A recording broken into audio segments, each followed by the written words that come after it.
नमस्कार साथियों, आज एक महत्वपूर्ण सूचना के साथ मैं आप लोगों के बीच में उपस्थित हुआ हूं। तो चलिए, सबसे पहले अगर आपने इस चैनल को सब्सक्राइब नहीं किया है तो इस चैनल को सब्सक्राइब कर लीजिए, लाइक कर लीजिए और शेयर भी जरूर कर दीजिएगा, ताकि ये महत्वपूर्ण जानकारी अधिक से अधिक लोगों तक पहुंच सके। मित्रों, मैं आप लोगों से बताना चाहता हूं कि चीट फंड कंपनी जैसे Vishwamitra India Parivar, varied group of company, Sahara India, Kalpataru, Omisa group या शारदा ग्रुप, ये जितनी भी कंपनियां हैं, इन कंपनियों ने जमाकर्ताओं के साथ बहुत बड़ा छल किया। आज इन कंपनियों में काम करने वाले एजेंट भी मारे मारे फिर रहे हैं और जमाकर्ता भी परेशान है। जमाकर्ताओं के प्रेशर से कुछ एजेंटों ने तो अपनी जान तक गंवा दी, कुछ लोगों ने सुसाइड कर लिया, कुछ एजेंट तो घर बार छोड़ करके फरार हो गए, आज तक अपने घर वापस नहीं लौटे। वो एजेंट जो 1% 2% के लालच में, इस बेरोजगारी में इन कंपनियों में काम किए और लोगों का पैसा जमा कराया, लेकिन कंपनियों ने जो वादा किया कि हम अपने समय पे भुगतान करेंगे, उन कंपनियों ने समय पे भुगतान नहीं किया और आज एजेंट भी मारे मारे फिर रहे हैं और जमाकर्ता भी मारा मारा फिर रहा है। मुझे लगता है इस बेरोजगारी भरे आलम में जो लोग पढ़े लिखे लोग थे, वो भी ये सोचते थे कि एमसीए से लिस्टेड होकर के, आरओसी से लिस्टेड होकर के, या मिनिस्ट्री ऑफ कॉरपोरेट अफेयर्स ने इस कंपनी को लाइसेंस दिया है, तभी तो ये कंपनी मार्केट में आई हुई है और लोग जुड़ करके इसमें काम करना शुरू कर दिए। और जब भुगतान का समय आया तो सारी कंपनियां भाग गईं।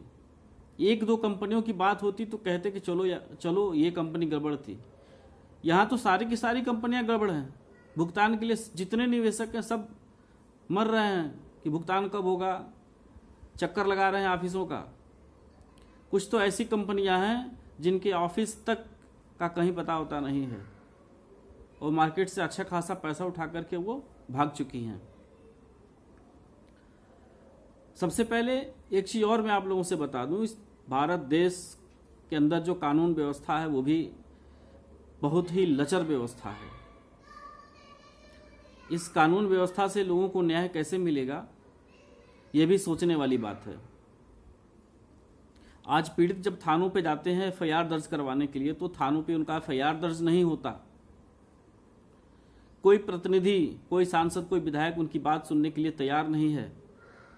लेकिन जब भी चुनाव आता है, यही प्रतिनिधि आपके और हमारे बीच में आते हैं और एक वादा करते हैं कि हम आपकी जन समस्या को सदन में उठाएंगे, आपके हर दुख और सुख में हम आपके साथ खड़े हैं।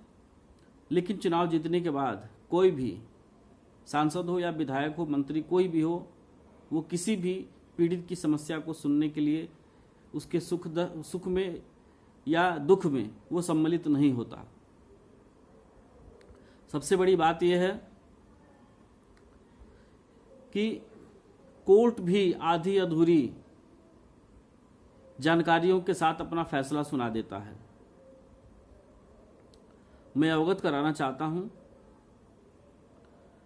सुप्रीम कोर्ट, माननीय सुप्रीम कोर्ट के जज महोदय को, हाई कोर्ट के जज महोदय को और पुलिस प्रशासन और शासन को ये अवगत कराना चाहता हूं कि एक विश्वामित्रा इंडिया परिवार कंपनी, जिसने ट्रस्ट का एक निर्माण करके उसी ट्रस्ट के अंदर जमाकर्ताओं से पैसा जमा करवाया,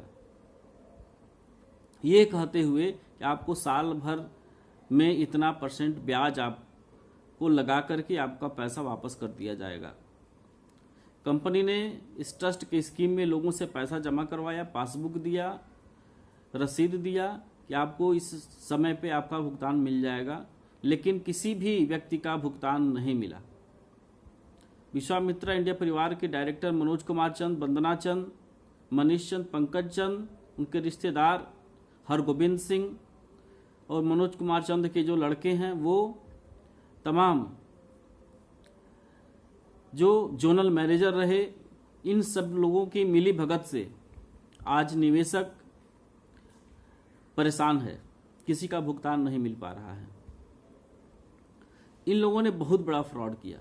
मैं अवगत कराना चाहता हूं सभी पुलिस प्रशासन और शासन से कि जो भी पीड़ित अगर थाने में आपके जाते हैं कंपनी के डायरेक्टर के ऊपर मुकदमा दर्ज करने, तो आप उनका मुकदमा जरूर दर्ज करें, इनकी समस्या का समाधान हो सके। और साथ ही मैं इन जमाकर्ताओं को भी यह संदेश देना चाहता हूं कि अगर आपका मुकदमा थाने में दर्ज नहीं होता है, तो आप कोर्ट से 156(3) के तहत इस कंपनी के डायरेक्टरों के ऊपर आप मुकदमा दर्ज करवाएं और अपनी समस्या को रखें कोर्ट के अंदर, तब जाकर के आपको न्याय मिल सकता है। ये आसान प्रक्रिया है। अगर आप सक्षम हैं तो कोर्ट में 156(3) के तहत मामले को दर्ज करवाएं और इन कंपनी के जो CMD हैं उनको पार्टी बनाते हुए आप उनके ऊपर कार्रवाई करें, निश्चित ही आपका भुगतान होगा। जितनी कंपनियां हैं, किसी के पास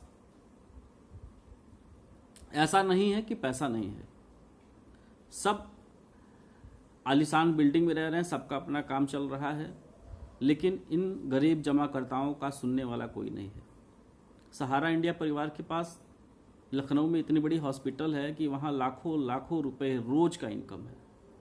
बहुत सारे होटल्स हैं, बहुत सारी कंपनियां हैं जिससे लाखों करोड़ों का इनकम हो रहा है, लेकिन किसी भी जमाकर्ताओं का भुगतान नहीं हो पा रहा।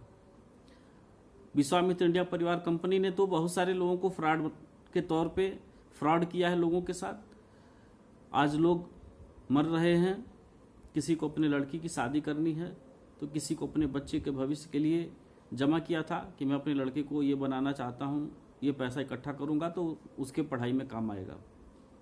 लेकिन विश्वामित्र इंडिया परिवार ने सारे लोगों को ठग लिया, किसी भी व्यक्ति का भुगतान नहीं किया। ऐसी स्थिति में लोग क्या करें? आज सभी लोग परेशान हैं। मैं आप सभी लोगों को आश्वस्त कराना चाहता हूं कि आप निश्चिंत रहें। यह लड़ाई इन चिट फंड कंपनियों के साथ हम लोगों की जो चल रही है वो चलती रहेगी। मैं किसी भी व्यक्ति को बख्शूंगा नहीं, ये मामला हमेशा उठाता रहूंगा जब तक कि लोगों को न्याय नहीं मिल जाता, लोगों का भुगतान नहीं हो जाता। बस आप सभी जमाकर्ताओं को भी, निवेशक जो है, जो पीड़ित लोग हैं, उनका भी सहयोग मुझे चाहिए। जब भी मैं ये वीडियो बनाता हूँ तो कुछ लोग हैं जो मेरे ऊपर प्रेशर बनाते हैं कि आप इस तरह का वीडियो क्यों बनाते हैं, क्यों आप इन कंपनियों के पीछे पड़े हुए हैं। तो इनके धमकियों से मैं भी डरने वाला नहीं हूँ। मैं आप लोगों से बता देना चाहता हूँ कि मैं इन जमाकर्ताओं के साथ हूँ, इन कार्यकर्ताओं के साथ हूँ।